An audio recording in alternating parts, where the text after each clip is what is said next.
Welcome back to the Gentleman's Gazette and part 3 of our steak guide. Today we discuss how to cook the perfect steak.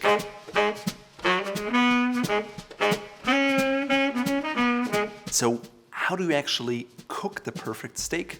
You guessed it, it depends on many factors. For one, in my opinion, the cut of the steak matters. Personally, I really like grilling bone-in steaks, such as a rib steak or a T-bone steak, because I find that the result is better overall, because in a pan the bone sometimes keeps the meat from touching the surface, and so you get uneven results. That being said, other steaks are fantastic in a pan because you get an even sear and you don't just have grates, but the metal surface touches the steak across the board in a pan. Now I want to walk you through step by step to get the perfect steak.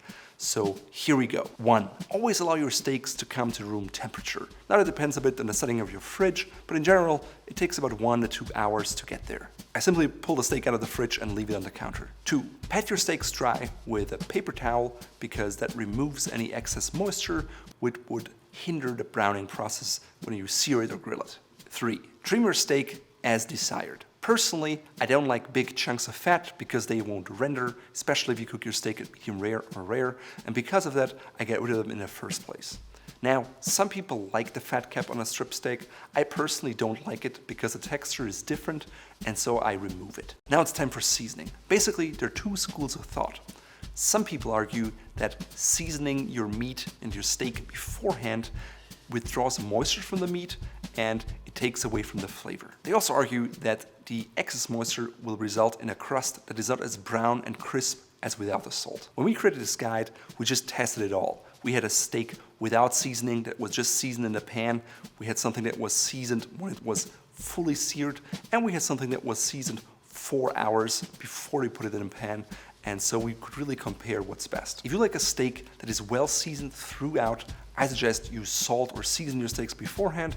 Otherwise, you'll always have to add salt after the fact. Now, while it's true that you get a marvelous sear on your steak if it's not seasoned at all, it lacks in flavor when it comes out of the pan, and it's hard to get it back in just by adding salt on top. That being said, if you use a really hot pan and you sear a pre-seasoned steak, you'll still get a very nice sear and a crust, as well as a steak that is very flavorful throughout. Personally, I prefer the latter option. What do I use to season it?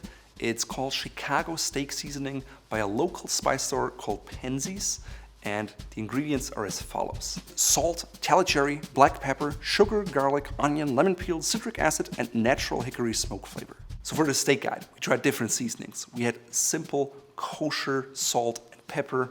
We tried Himalayan rock salt with pepper and paprika. We tried mesquite smoked salt with paprika and a bit of Chicago steak seasoning, simply to find out how everything tasted. In our opinion, we like the Chicago steak seasoning a lot, sometimes in combination with the smoked salt and the paprika, but even on its own, it's quite good. If you prepare your steak on a charcoal grill, you'll get charcoal flavor, which is nice. Otherwise, having some smoked salt flavor is really advantageous because it works really well with steak. Now in step 5, the preparation methods deviate.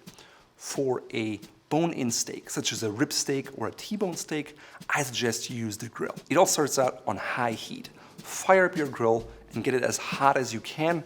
Ideally, you leave it on there for at least 15 or 20 minutes. It depends a bit on the grill. Once it's really hot and you can see some flames, it's time to put the steak on. Because the grill is so hot, it doesn't take long to get these nice burn marks on the steak. On my grill, it takes about 2 minutes. Then I flip the steak on the other side and I try to move it to a different part of the grill because there the grate is still hot. Typically, I grill the steak twice on each side and I try to create a diamond pattern that is just pleasing to the eye. I achieve that by slightly aligning the original mark and then rotating a bit so that I get that diamond effect. Once the steak looks great from the outside, I turn off the center burner on the gas grill and put the steak there in the middle because that way it doesn't get direct heat, it doesn't cook too fast, so I have a nice pink center. When I turn off the center burner, I also reduce the heat of the other 2 burners to about medium-low. Overall, I want to achieve a temperature of like 250 to 300 degrees, so the steak can slowly come up to the right temperature. If your steak has a lot of fat, it may drip down into the flame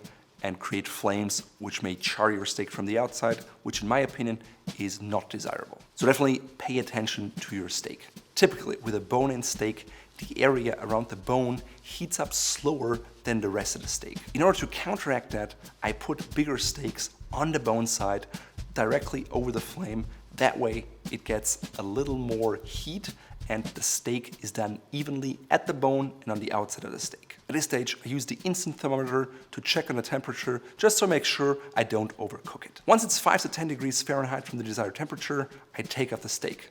Look at that. I can even put it on the plate and it stands up on the bone side. Once you take your steak off the grill, it's time for rest in some aluminum foil. Why is that necessary? Basically, when you expose steak to heat, the juices go towards the middle. By letting it rest in aluminum foil, you allow for the juices to distribute evenly across the steak and to keep the steak warm enough. During that time, it also raises the temperature because you had it in an environment where it was hot outside and it was colder on the inside, and that residual heat will help the steak cook to perfection inside the aluminum foil. Typically, I rest the steak for about 5 to 10 minutes, depending on the thickness.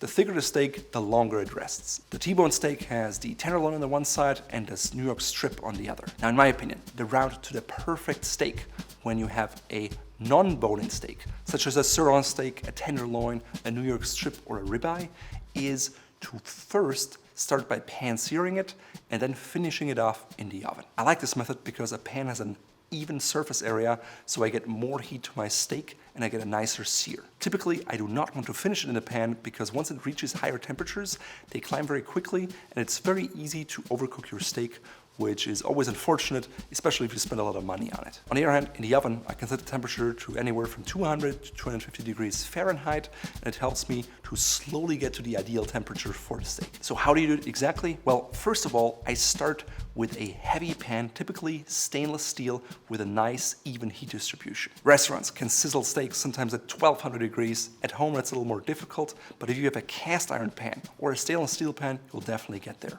I suggest you stay clear of Teflon pans or aluminum pans because they lack the heat capacity and your steak won't brown as nicely. For my steaks, I always use the biggest burner on high and let the pan preheat very nicely.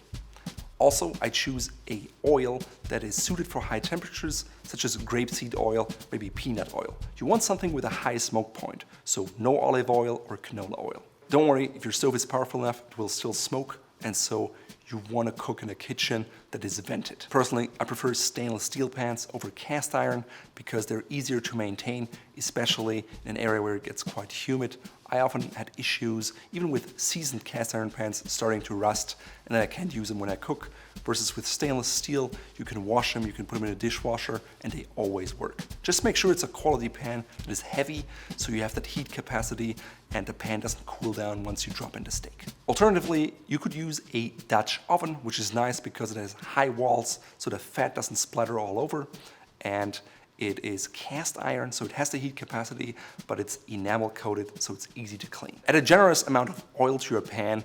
You don't want to skimp on that, otherwise it may stick to the pan. If your pan is hot, you can literally see that the fat is kind of changing the way it looks. Now it's time to add your steak. Ideally, use some tongs and you lay it away from you so the splatters don't hit you.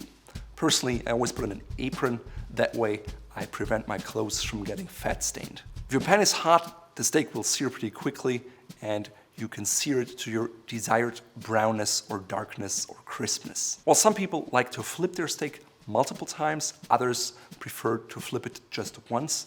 In my experience, it's best to flip them at least a couple times, and I use a timer on my phone so I make sure each side gets the same amount of heat. Once you have the sear, you could baste your steak, meaning you can add herbs or maybe butter to it and then use a spoon to drizzle it over the steak.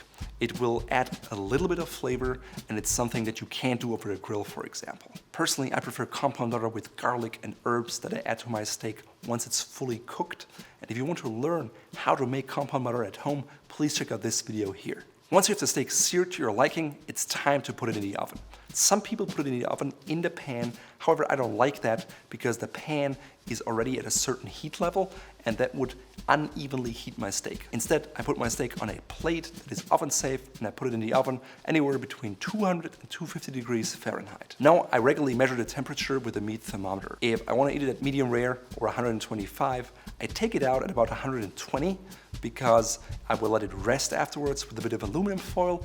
It will still heat up and get to the desired 125 degrees after 5 minutes. In theory, you could also do a reverse sear, meaning you add the raw steak to the oven first, then take it out and sear it at the very end. While technically you should end up with a steak with a larger pink area, the problem is that you don't know how long searing takes and how much heat that adds to your steak.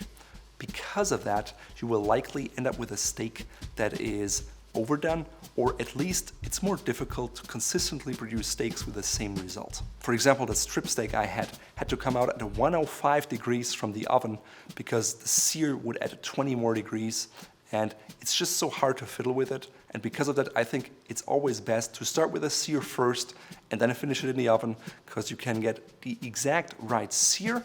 The sear doesn't suffer in the oven, and you just end up with a steak that is perfect for your needs. If you do not have access to an oven, you can also get a perfect result for a steak in the pan. However, again, it's more difficult to achieve that, especially with higher temperatures in the pan. So if you want to just cook your steak in the pan, simply turn down the heat to about medium or medium-low, depending on your stove, once you have the desired sear. Make sure to flip it evenly so the heat doesn't just come from one side. I check the temperatures regularly with an instant thermometer because that's the only reliable source. If you use old school meat thermometers, they are just too slow to react and they're very inaccurate, so they're not really helpful to cook steak to perfection. Again, depending on the heat of your pan, I suggest to remove it 5 to 10 degrees before your desired goal temperature and put it in aluminum foil to let the steak rest. Personally, I always serve my steaks on preheated plates because that way the steak stays warm throughout the meal. If you use the oven searing method, you can just add some plates in there for a few minutes and take them out. Just make sure you use some gloves so you don't burn yourself. Also, you don't want to serve super hot plates to your guest where they burn their fingers or you leave marks on your wooden table. Just a nice warm plate is all you need. So what about the sous vide? Why do I think a sous vide is not the ideal machine to get a perfect steak? Basically, with a sous vide, you have to vacuum seal your steak first, let it sit in water, and it has the advantage that it's very accurate, more so than air, and you can keep it in there at lower temperatures for longer times, which means the meat will retain its moisture and it will be evenly pink. With a sous vide, you sear the steak once it's done cooking. However, I've found, even though it's very juicy, it changes the texture ever so slightly, so it's a bit more rubbery, and I simply prefer the taste of a pan-seared steak, a grilled steak, or an oven-finished steak. That being said, in my dream kitchen at home, I would have a built-in charcoal grill with an adjustable height grate and adjustable airflow, because that way you could get that wonderful charcoal flavor in a controlled environment where you can really adjust the heat to the desired levels, but that would also come with someone who would clean up the whole mess afterwards. All right, now that you know how to grill the perfect steak, please share with us in the comments below how you season your steaks, what cuts are your favorites, and what you've learned in preparing the perfect steak. For even more information about steaks and infographics, please check out the steak guide on our website here. In today's video, I'm wearing a typical steak grilling outfit consisting of a blue polo shirt with long seersucker pants and Sperry boat shoes in navy and burgundy.